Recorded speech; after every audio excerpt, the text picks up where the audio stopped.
AM 560, The Answer. Let freedom ring this afternoon at 2 with Sean Hannity, right before Joe Walsh at 5 on AM 560, The Answer.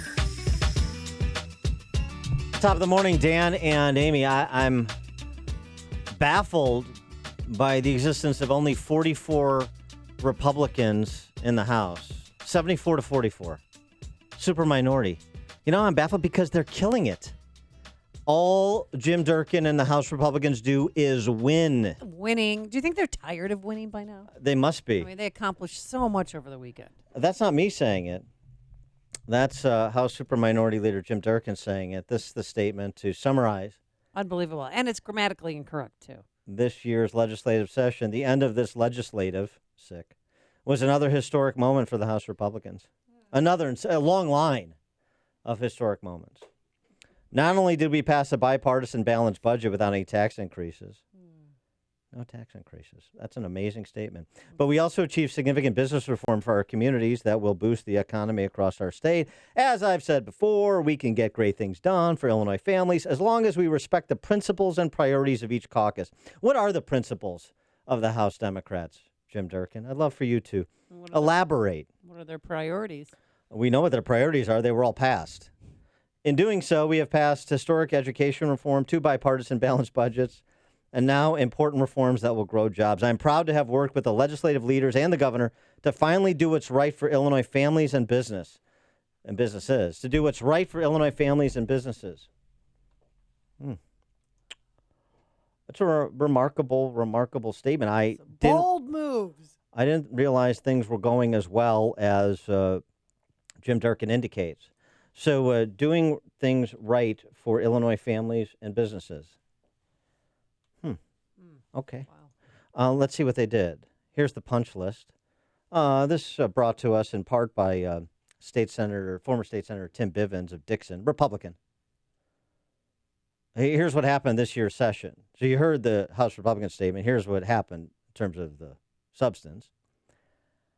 Of course, expanded abortion up to birth, making Illinois the most pro-abortion state in the nation at your expense. Expanded gambling with up to 6 new casinos.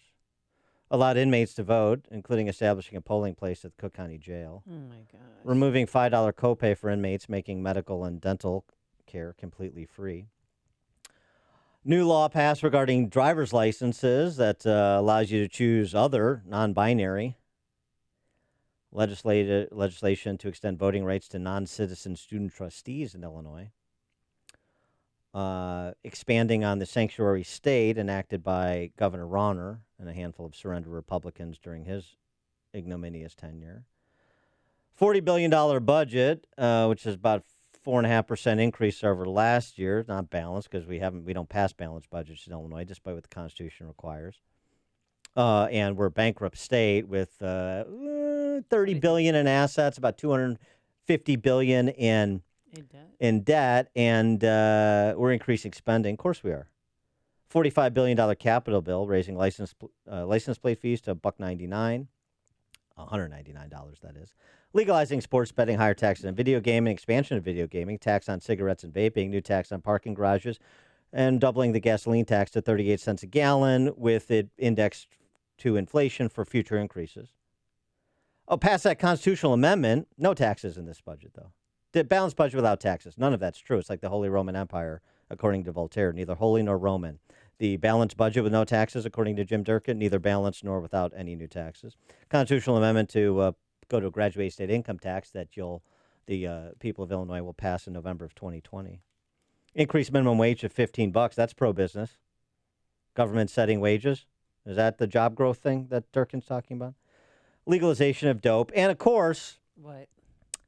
And they've earned it, per everything I just recounted, legislators giving themselves 2.5% salary raise, 25% and 33% increases in their mileage reimbursements and per diems, respectively.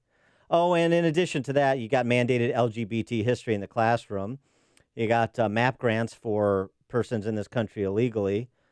You got mandatory diversity on corporate boards, and SNAP benefits, welfare benefits, food stamps can be used at restaurants.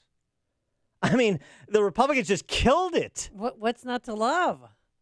This is like Hong Kong. This is becoming a free market conservative bastion. The government decides who's on your board. Hey, look You have to out! have diversity. Look out, Greg Abbott. Look out down there in Texas. We're coming for you. DeSantis in Florida. We're taking our people back. Did you hear what the House Republicans did? And that's just from the super minority position. All they had to do was put a bunch of votes on Pritzker's phony baloney budget to satisfy Governor Jelly Belly, who wants them in his tummy. Get in my belly. Put half their caucus on the gas tax increase, 20 Republicans voting for the gas tax increase in the How House. could they do that? I want a list of those Republicans. Here it is right here. I got the roll call. Okay. Yeah. I want to take a picture of that. And in exchange for that, they get, some cash to distribute in their district so everybody can, Celebrate. well, so everybody can protect their seat by having the photo ops with the novelty checks at their park district, at their community college, at their high school, at their grade school, at their rec center, at their baseball field. And this will, protect the super minority. You got to protect those 44 seats in the House and 19 seats in the Senate. Well, the Democrats will enjoy their 74 in the House and their 40 in the Senate. Makes perfect sense, doesn't it? Isn't this great? Happy days.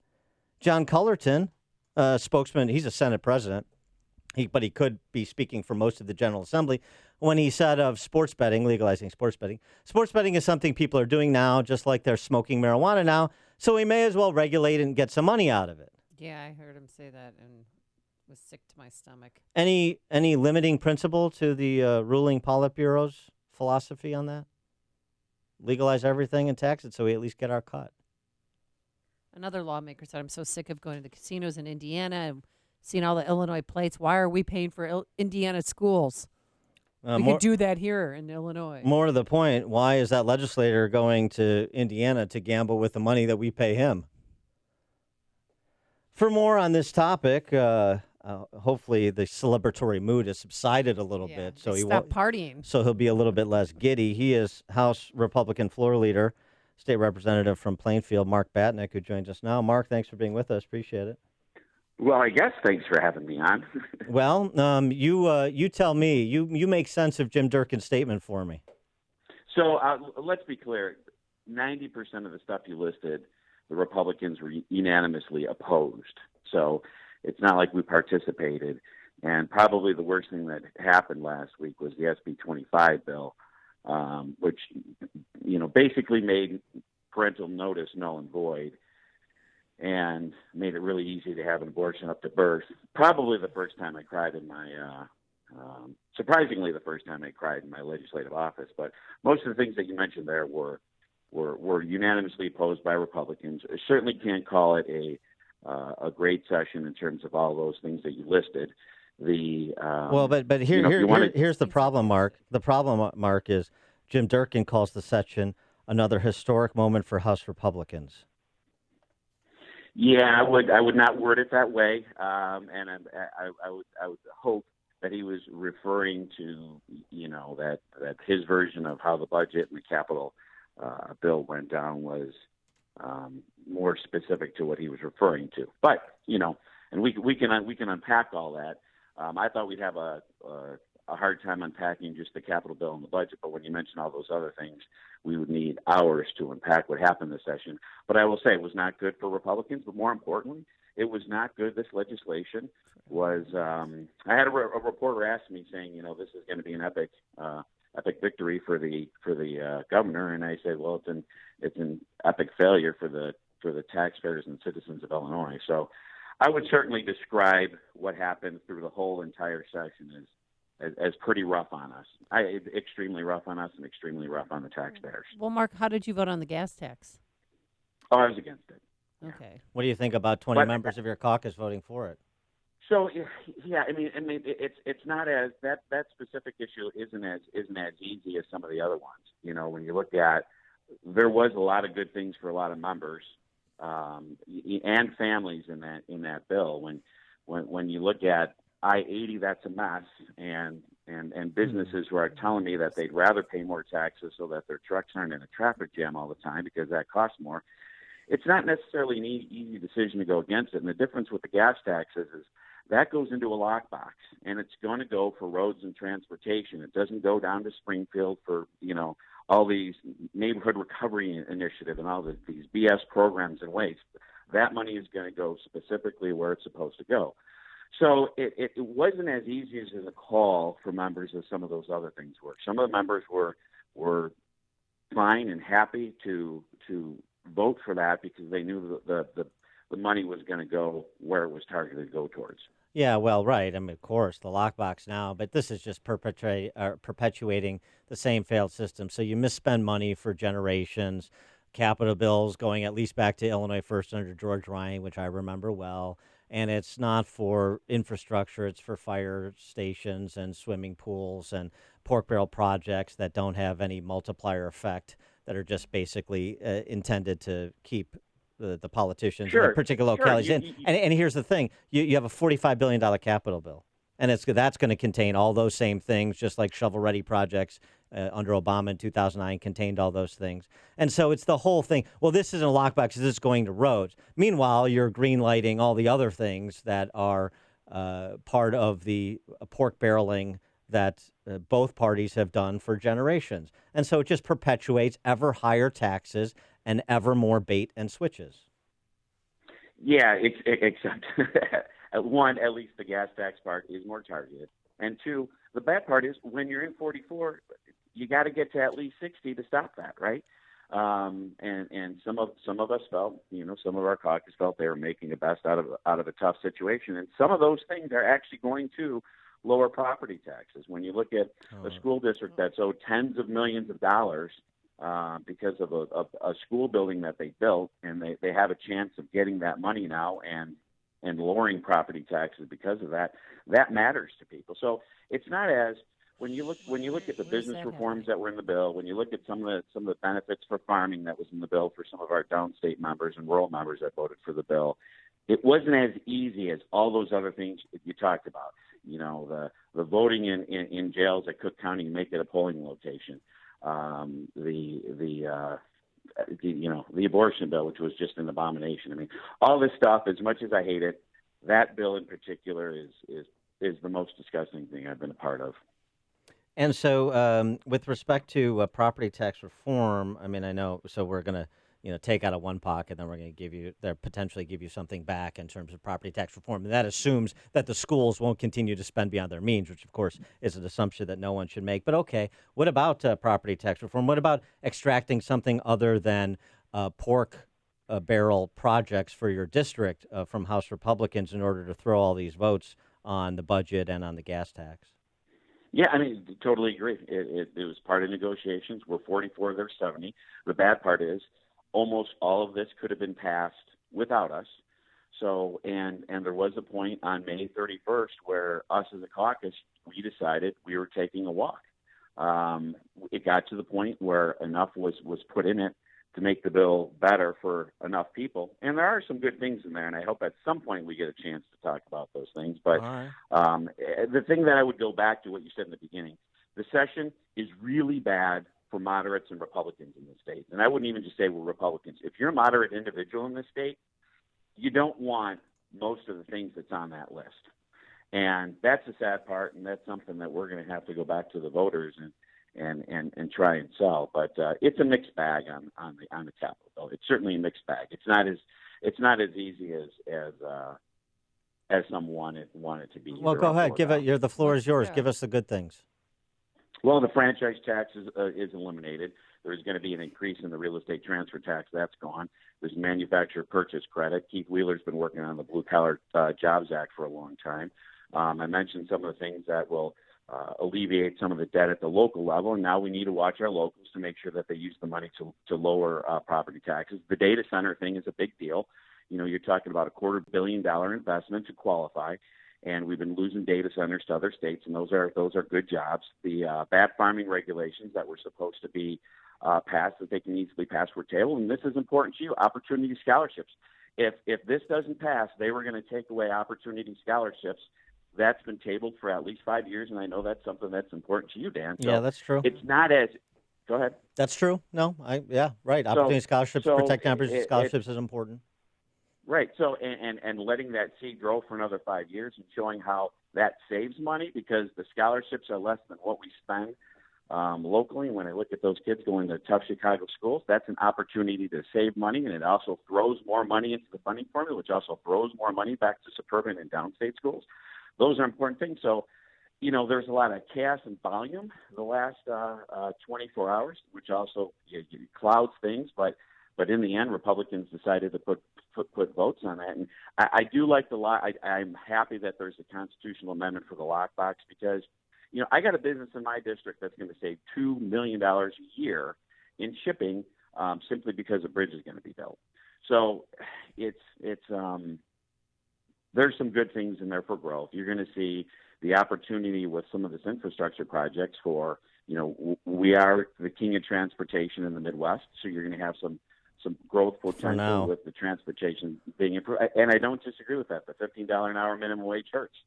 But it just isn't on the Capitol bill. It isn't as black and white. On the other things, it is as black and white. And we have to go and sell that to people, because those things were wrong. And Republicans were united in voting no. We were united in voting against an income tax increase. We were united against the constitutional amendment. Yeah, that's a nice change of pace. I mean, usually it's a successful session when you don't have a third of your caucus vote for an income tax hike, as they did in the summer of 2017. So I guess that's modest progress. The problem is when you vote for this sorts of things, like I mentioned, and you have half your caucus vote for a gas tax, like I mentioned, and you have half your caucus vote for a phony baloney budget and call it balanced and without tax increases, you muddy the waters and you discourage Republicans. And certainly I just think that's an indefensible position based on the merits. And so it's going to make it that much more difficult for suburban legislators like yourself to message in 2020. Yeah, I understand the muddying the waters, but when I look at some of those things like the opportunity scholarships that could have gone away permanently, that's a pretty tough call. That's a pretty big expense we're going to take for not participating. So I wish it was easier. I voted against all the appropriations. I know in the past people have not voted for the taxes, and then they still vote for the appropriations in the Capitol bill. I just thought that I voted against it all. I had a hard time if I was not going to vote for the revenue to vote for the spending. So I was against it. So you're talking to somebody that came from a position of voting against it, but it isn't as black and white as some of those other issues. And we'll see what happens. What about legislative salary? That's pretty black and white. Well, actually, it's not, because there was nothing in the budget that gave us an increase. That's automatic from an appropriate continuing approach from a long time ago. We are all on a bill getting rid of legislative salaries, and that bill passed the Senate and came to us as part of the package, and we were all going to vote for it. They took that bill from Representative Kifwit, gave it to Representative Jones, and he tabled it. I don't think Representative Kifwit would have tabled that bill, just looking at her district. So we all want to stop that. We're actively trying to get the governor to mandatorily veto either the BAMP or the budget, or do something to make that happen. So that was one of the sleight of hands, but it wasn't like somebody was reading the budget and there was a legislative increase in there. What was in there was the lack of a bill stopping the automatic raises. Yeah, I know, but right, sleight of hand is the operative phrase. But right now, pending Jelly Belly's veto pen, there is a legislative pay increase in the budget. Yeah, it's just wrong. I mean, that's just sad. And the Republicans all have a bill to one or two versions of the bill that we are all on to stop that. We want it stopped. It should be stopped, and we'll see if the majority party is going to act. I don't think they will, but those are the sorts of things that do make some pretty clear distinctions between us and the other side of the aisle. So there's a lot. Most of that list is on the Democrats. So if you're a moderate and you're upset about that stuff, that's on the Democrats. He is State Representative Mark Batinick, Republican from Plainfield, House Republican floor leader. Mark, thanks for joining us. Appreciate it. Thank you. Thanks, and he joined us on our turnkey.pro answer line. It's news, opinion, insight. This is Chicago's Morning Answer.